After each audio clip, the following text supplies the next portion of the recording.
বর্তমান সময়ে মানুষ পরিবার যাচাই করা কঠিন।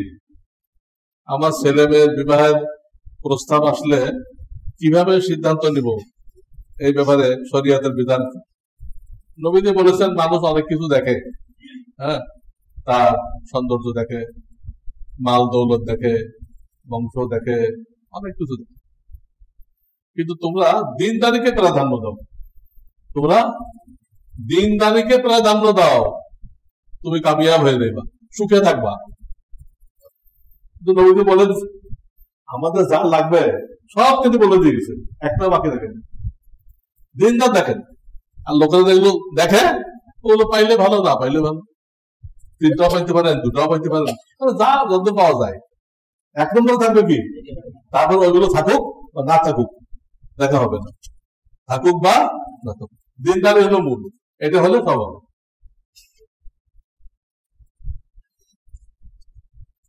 কিন্তু আমার দেশের মহিলাদের একটা ব্যাপারে তাদের ইমানের খুব ক্ষতি হয়।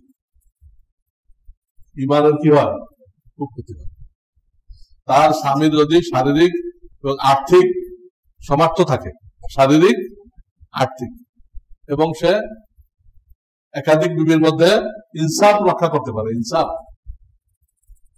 রাত কাটানোর ব্যাপারে, কাপড় চোপড় দেওয়ার ব্যাপারে ইনসাফ রক্ষা করতে পারে, তো শরিয়ত তাদেরকে উৎসাহিত করে তারা একাধিক বিবাহ করুক। এই কারণে প্রত্যেক জামানায় আল্লাহ মহিলা সৃষ্টি করছে পুরুষের তুলনায় বেশি, মহিলা সৃষ্টি করছে পুরুষের তুলনায় বেশি। সবাই যদি একজন নিয়ে বসে থাকে তাহলে অনেক মহিলা থেকে যায়, তাদের কোনো স্বামী নেই, সবাই একজন নিয়ে বসে দিচ্ছে। এগুলো খ্রিস্টানরা শিখেছে, আমাদের খ্রিস্টানরা শিখেছে। ওরা বলছে বিবি একজন হবে, উপপত্নী 10 জন রাখো, বিবি একজন, উপপত্নী। উপপত্নী হয় নাকি?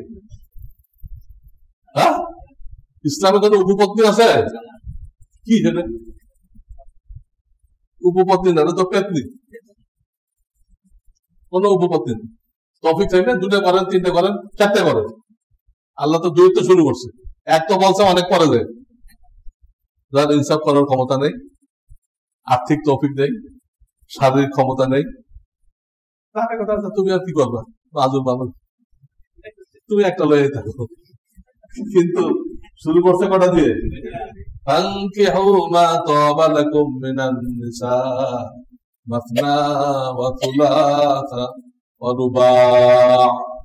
মাসনা মানে 2, সুলাস মানে 3, রুবা মানে 4।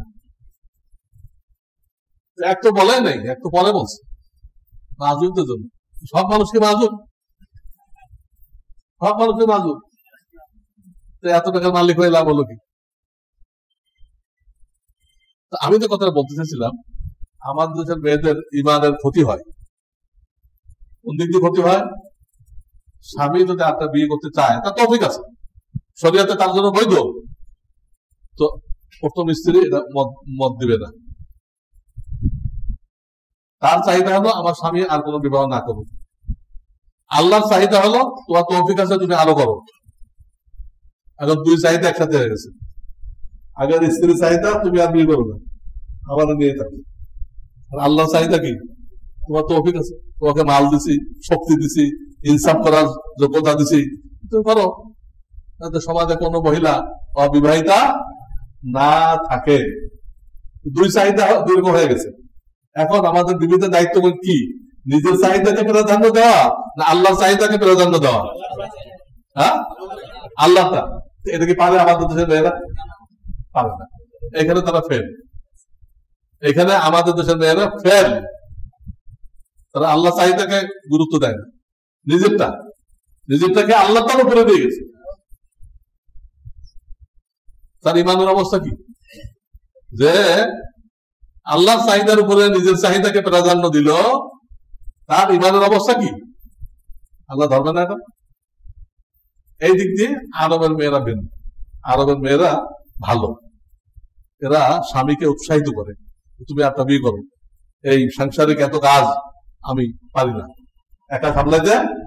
তাদের কথা হলো আমার হক আমার দাও, দিয়ে তুমি 3টা 4টা যা পারো করো, আল্লাহ যা অনুমতি দিতে করো, আমার যা হক আমারটা আমাকে দাও, আমার যা পাওনা আমারটা আমাকে দাও, তুমি কয়টা করবা করো, রাখবে তো ভিন্ন ভিন্ন জায়গায়। আমি একবার মক্কা থেকে গাড়িতে করে জিদ্দা দিতেছি, আমি একদম একা। তো ড্রাইভার আমাকে জিজ্ঞেস করতেছে আরবিতে, তোমার বাড়ি কোথায়? আইনা বাংলাদেশ। আমি বললাম আনামি বাংলাদেশ। কি বললাম? আনামি, আমি বাংলাদেশি। তখন ড্রাইভার তিনবার বললো মিসকিন মিসকিন মিসকিন, তুমি মিসকিন। তখন আমি ড্রাইভারকে জিজ্ঞেস করলাম লিমাযা কুলতা হাযা, তুমি এই কথা কেন বললা? আমি মিসকিন, আমি হজ করতে আছি, মিসকিন বললাম কেন? তখন সে প্রশ্ন করলো কাম যাওজাল্লাহ, তোমার বিবি কয়জন? ওয়াহিদ, একজন। তো বললো অলেহাদা কুলতু, এই জন্য বলছি। তো বিবি একজন কেন? আমি তো ড্রাইভার, আমার 3 জন বিবি আছে, এবং আরেকজন বিবি খুঁজতেছি। 3 জন বিবি আছে, আর একজন খুঁজতেছি আমি। আর তুমি হজ করতে আইছো, তোমার টাকা টুকি আছে, আর একজন লোক বসে রয়েছে, এই জন্য তোমরা মিসকিন। তোমরা বাংলাদেশেরা কি মিসকিন? 3বার বলছে মিসকিন মিসকিন মিসকিন। বুঝছেন ড্রাইভারের কথা? ওই তো সেটা কোনো আইব না, কোনো দোষ মনে করা হয় না, এটাই শরীয়তের চাহিদা। কিন্তু আমাদের দেশে মানুষের মেজাজ নষ্ট হয়ে গেছে। কোন হুজুর যদি এখন দুটো করে, তার ভক্তরাই অনেকেই মন খারাপ করবে, হুজুর খায়ের সাথে পিছনে পড়ে গেছে। আল্লাহর হুকুম কি তা দেখবে না, ওটা হুজুর খায়ের সাথের মধ্যে পড়ে গেছে। এত মহিলাদের অবিবাহিত থাকতে, অবিবাহিত থাকলে জেনা ব্যাপক হয়ে যাবে না? হ্যাঁ, চাহিদা আছে, মানুষের চাহিদা পূরণ করতে না পারে বৈধ ভাবে, তো অবৈধ লাইনে যাবেই।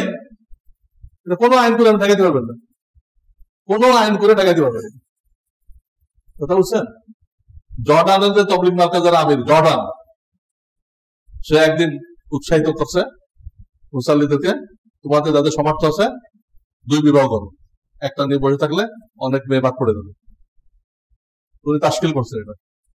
প্রথম যে 2 জন খাড়াইছে ওই আমি সবাই জামাই, প্রথম যে 2 জন খাড়াই উনি তাশকিল করা মানে লোকজন তৈরি হয়েছে না, তৈরি কারা দাঁড়াইছে? ওনার 2 জামাই। তো উনি বাকিতে তোমাদের কাল মেয়ে আসে, তো মেয়েওয়ালারা দাঁড়াইছে, উনি বিয়ে পড়াইছে।